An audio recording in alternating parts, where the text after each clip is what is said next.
Hi everyone, this video is going to deal with simple linear regression, the first machine learning algorithm covered in what will be, I hope, a long series of videos on ML algorithms. It is paramount to learn what linear regression is and how it works, because linear regression is used in other ML algorithms. For example, it is used in logistic regression behind the scene, as well as in some neural networks. We can say that linear regression is a fundamental building block of machine learning. This video will cover simple linear regression, but there's another type of linear regression called multiple linear regression, which will be covered or discussed in a future video.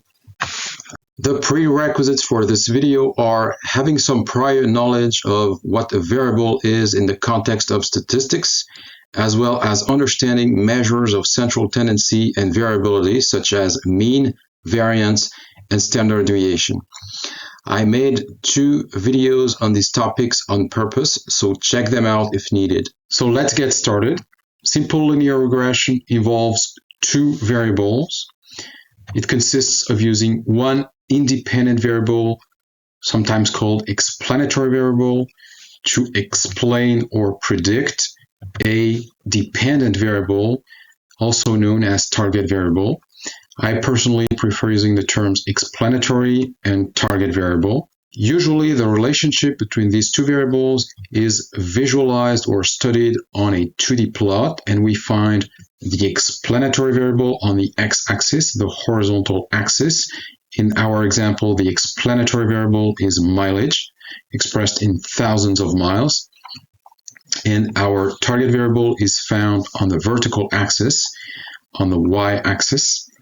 Here, the target is the price of a used car. Again, we are going to use mileage to predict the price of a used car. And as you may have noticed, on the x-axis, mileage is expressed in thousands of miles.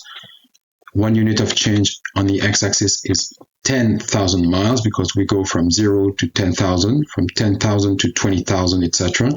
And on the y-axis, the vertical axis, 1 unit of change is $2,500. We go from 0 to 2.5K, from 2.5K to 5, etc. Let's now add some data points to our 2D plot. By the way, this is called a scatter plot whenever you see a cloud of data points. Each data point represents a used car. For example, this one seems to have 16 or 17,000 miles on it and is worth $30,000. We notice that there's a downward trend in price as mileage increases. The price of a used car tends to decrease as mileage increases. But mileage alone doesn't seem to explain everything about the price of a used car. For example, if we take this car, which has around 67,000 miles on it and is worth $22.5 thousand, this particular car is still more expensive than this car, which has fewer miles on it. It has around 40,000 miles on it and is worth 17.5K. So there's a difference of $5,000 between these 2 cars. And this tells us that there seem to exist some other variables, hidden variables, that are impacting the price of a used car behind the scene. And this phenomenon is going to lead our linear regression model to make some errors. Now imagine that our job is to sell used cars. We still have our data points. We still have a bunch of used cars. But this time we only have one piece of information about these cars, their current price. We no longer have mileage nor any other information about these cars except their current value. And let's say we get another car whose value is unknown, and we want to predict the value of this newly arrived used car. How could we do it? Well, we could simply calculate the average price of all used cars, whose price we know, and assign it to the newly arrived used car. And the mean would then become our baseline model, our dummy regressor model. Remember that regression means prediction. But this dummy regressor has a major problem. The more spread out the values around the mean are, the worse it will perform. And we can see here the deviation from the mean of each data point. These deviations are sometimes called errors, sometimes called residuals. You can use both terms interchangeably. Something we could do now is to add up these residuals, and the sum of these errors could be used to assess the quality of our dummy regressor. But most importantly, this sum of errors will be used later on to calculate the coefficient of determination, also called R-squared. And this coefficient of determination is used to assess the quality of our linear regression model. Of course, before adding these errors up, we need to calculate them, and to do so, we simply subtract the mean from each y value. For example, if we take this data point, which is 22.5K, and we remove the mean, which is around 15.5K, we get an error of 7K, $7,000. Once the residuals are calculated, we are facing another problem. If we try to add positive residuals and negative residuals, we will get a sum of errors equal to 0, because positive and negative deviations from the mean always cancel one another out. To avoid this, we can square each error term, each residual, before adding them up. When we square a negative value, we get a positive value, so that solves the problem. And that gives us the sum of squared errors, or sum of squared residuals, here represented by this formula. This symbol is the summation symbol in math, and it means that we are adding up the term that follows. The term here is epsilon sub I squared. Epsilon is the Greek letter that is representing a residual. Sub I means that we are dealing with the ith error. We have 12 data points, so we're going to have 12 errors, and we are going to square these errors, each one of them, and then add them up. If we break down this formula, that gives us this. It means that epsilon sub I squared is equal to the squared difference between y sub I and y bar. Y bar is the mean of our target variable, so it's 15.5K. So it's the average price of a used car. And yi, or y sub I, is the ith y value in our data set. For example, here we have y1, which is 35K. If we subtract the mean, we get a residual of 19.5K, which we need to square. Then we repeat the process for y2, y3, y4, y5, all the way up to y12, which is our last data point. So once we have squared each residual and then added up all the squared residuals, we get the SST, the sum of squares total, which is going to be used later on to calculate the coefficient of determination R squared, which I talked about earlier. So at this point, if you don't know what R squared is, don't worry, it doesn't matter. We're going to come to that later on in the video. For now, you just need to know that the SST is the total variance of our target variable. That is, the total variance of the price of a used car. We've seen that the mean of our target variable isn't very good at predicting the price of a used car. Therefore, we need to get back our explanatory variable, mileage, and introduce the actual model we're going to use, the line of best fit, the line that best fits the data, the line that reduces the most the sum of squared errors. This is the line we're going to use to predict the price of a used car whose mileage is known. Let's say we have a car with 50,000 miles on it. Then we would project a vertical line onto the line of best fit, then a second horizontal line towards the y-axis, and we get a prediction of $20,000. Therefore, this car with 50,000 miles on it is predicted to be worth $20,000 by our regression model.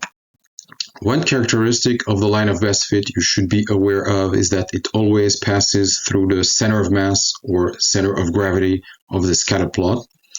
And to locate this center of mass, we can draw a horizontal line corresponding to the mean of the target variable, in this case, the average price of a used car. Then draw a vertical line corresponding to the mean of the explanatory variable, so the average mileage of a used car. And the intersection between these two dashed lines is the center of mass of this scatter plot, like I said, also known as centroid. And the line of best fit always passes through this center of mass. The line of best fit isn't a perfect model. We're still going to have errors, residuals, and since the line of best fit passes through the center of mass, we're going to have positive and negative errors that are going to cancel one another out, which means that, again, we're going to need to square these errors to avoid having a sum of errors equal to 0. This time, an error isn't the deviation from the mean. An error is the deviation from the regression line. If we take this car, this point, then the error will be equal to the vertical difference between the observed Y value, so the observed price for this used car, and the predicted Y value, so the predicted price for a car that has the same amount of miles. Again, so the error is the vertical difference between the observed and the predicted value. So let's see an example. Let's take this car, which has 90,000 miles on it and is worth 17.5K. The predicted value for a car that has the same amount of miles would be 14.2K, and the error is the vertical difference between the observed value and the predicted value. In this case, it is 17.5K minus 14.2K, which gives us 3.3K.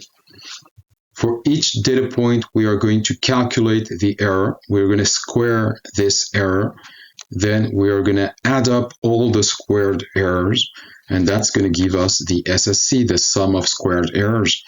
And we're going to use the SSE along with the SST, remember, to calculate the coefficient of determination R squared. And this time, the error term epsilon sub I squared is the squared difference between Y sub I and Y hat sub I, where Y sub I is the observed value and Y hat sub I is the predicted value. In this case, Y sub I would be the price of a given used car, and Y hat sub I would be the predicted value for a car that has the same amount of miles. And from the SSE, you should know that we can calculate another very important metric in data science, the MSE, the mean squared error, which is equal to the SSE divided by n. Here in the formula, we multiply by 1 over n, which is equal to dividing the SSE by n. But for now, focus on the SSE because this is the metric we're going to use to calculate R squared in a few moments. All that being said, how do we actually find the line of best fit? Well, in math, a straight line is defined with the following equation, y equals mx plus b, which oftentimes in data science is written as y equals beta 1 times x plus beta 0. You should know that a straight line contains an infinite number of points, and any point in a two-dimensional space has two coordinates, the x value and the y value. We need at least 2 points to draw a straight line. And the first point of our line of best fit is already given to us here. It's beta 0. Beta 0 is our first point. Beta 0 is the value of y when x equals 0. So in this case, it's the value of a car with 0 miles on it. It's the value of a brand new car. Beta 0 is oftentimes called intercept and has the following coordinates. So 0, the value of x is 0, and 27.35k, or 27,350. So we have our first point, beta 0, and I'm assuming here that we have estimated beta 0 and the beta 1 coefficients already. So we need to find a second point to draw the regression line. How do we find any other point on this line? Well, we use the equation. The first coordinate, the x-coordinate of the second point is known. It's given to us. We know the x value. And to find the second coordinate, the y-coordinate, we use the equation. So let's say x is equal to 10,000. And let's say beta 1, the beta 1 coefficient is minus 0.1375. Beta 0 is 27,350 because we use the y-coordinate of the beta 0 point to calculate the y-coordinate of a second point. Makes sense. Then beta 1x would be equal to 10,000 times this value, which gives us minus 1,375. And the y-coordinates, so the second coordinate of the second point, would then be equal to minus 1,375 plus 27,350, and that would give us a coordinate of 25,975. So the coordinates of the second point would be 10,000 and 25,975. We've seen what beta 0 is. Beta 0 is the value of y when x equals 0. Again, it's the value of y when x equals 0, but we haven't seen yet what the parameter beta 1 is, and beta 1 is a rate of change. Beta 1 is the change in y for 1 unit of change in x, also known as the rise or fall over the run. So we divide the rise or fall by the run. Oftentimes, beta 1 is called the slope of our regression line. Let's get back to our example. Here, 1 unit of change in x is equal to 10,000 miles because we go from 0 to 10,000 miles, from 10,000 to 20,000 miles, etc. So 1 unit of change in x is 10,000 miles.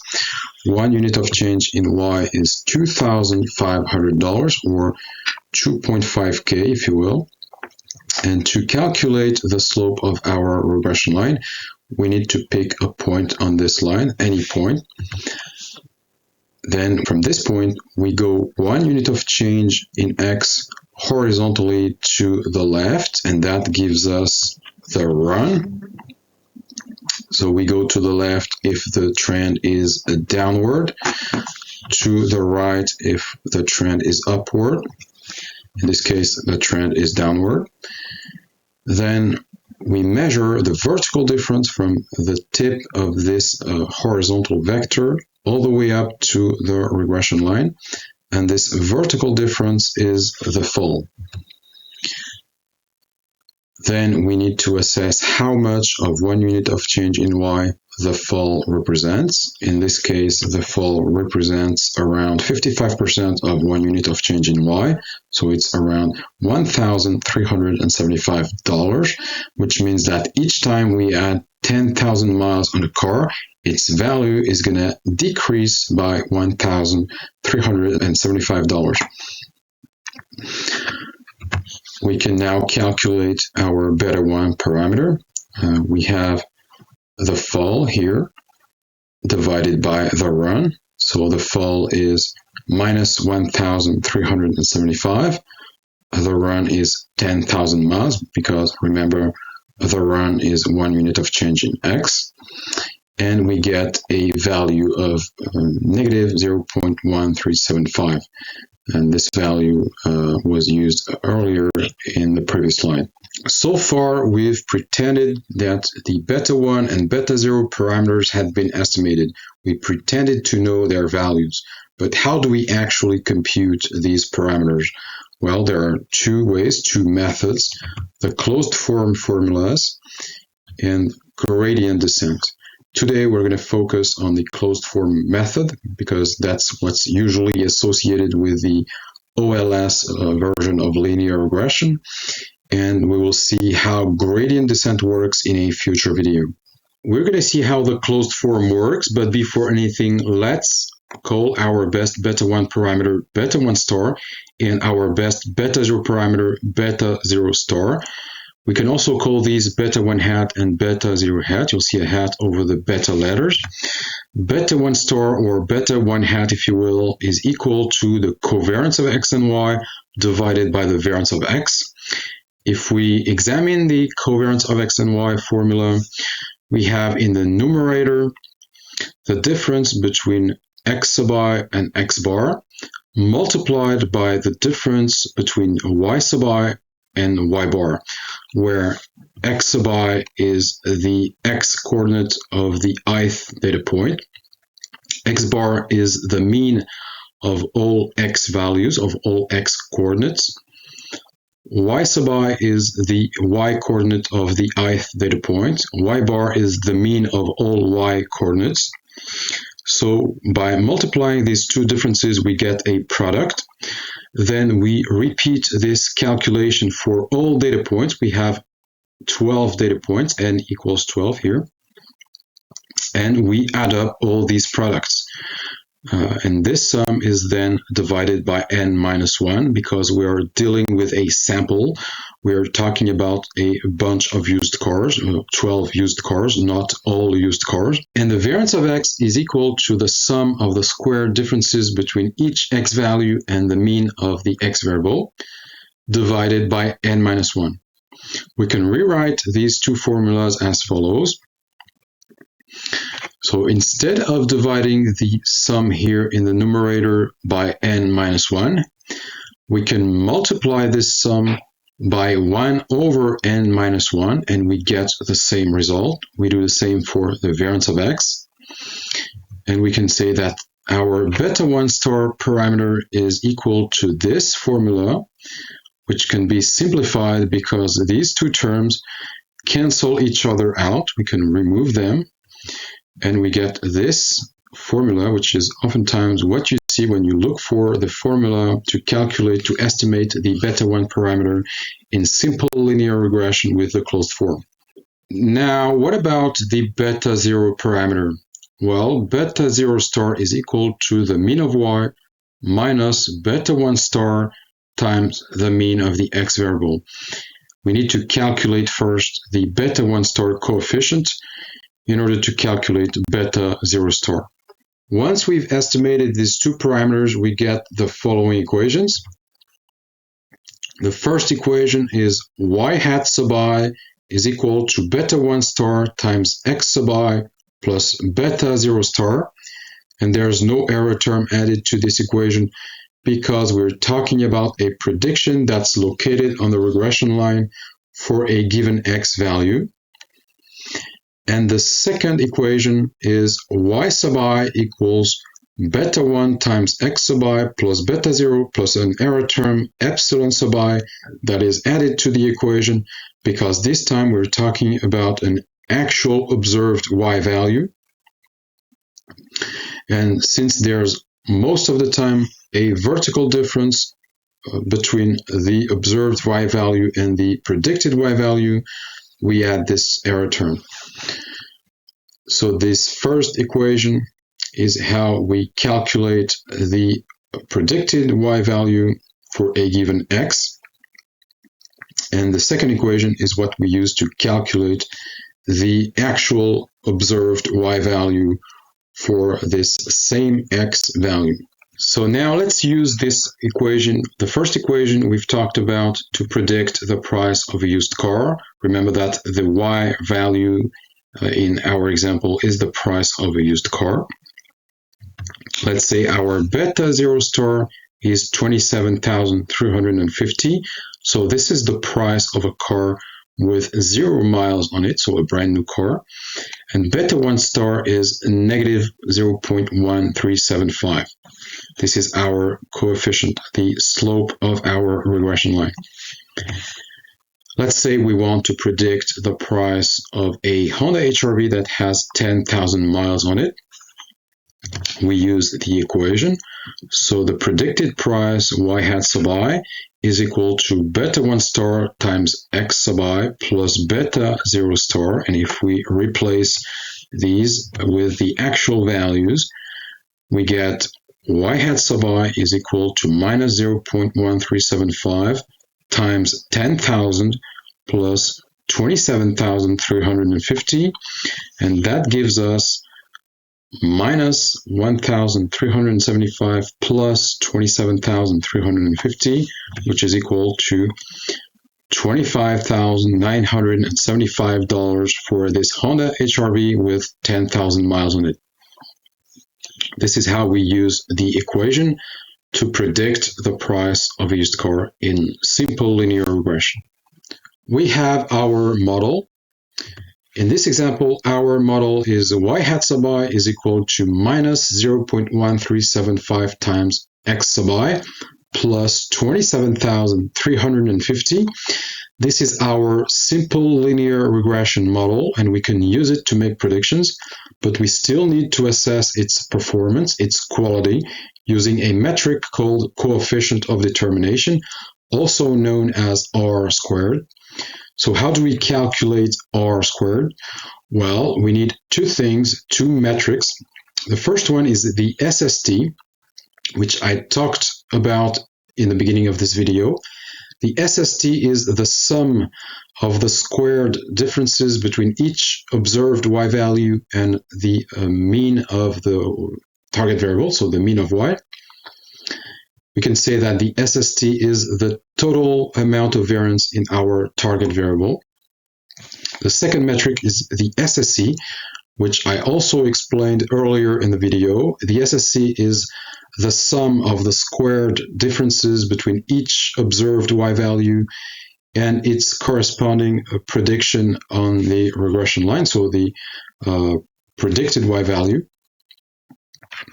From these two metrics, we calculate a third metric called the SSR, sum of squares regression, which can be defined as the total amount of variance in our target variable that is explained by our model, by our explanatory variable.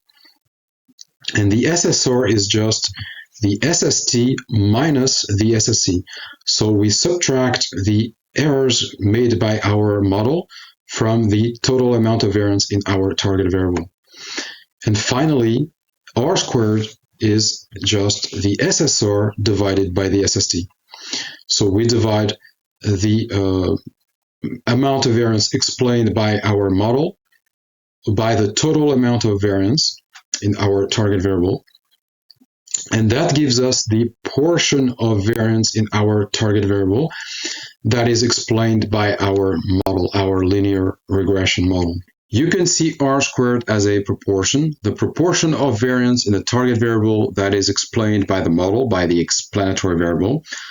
R squared ranges between 0 and 1. It cannot be less than 0 nor greater than 1. Why so? Because in the best case scenario, the SSR will be equal to but not greater than the SST. Remember that the SST is the total amount of variance in our target variable.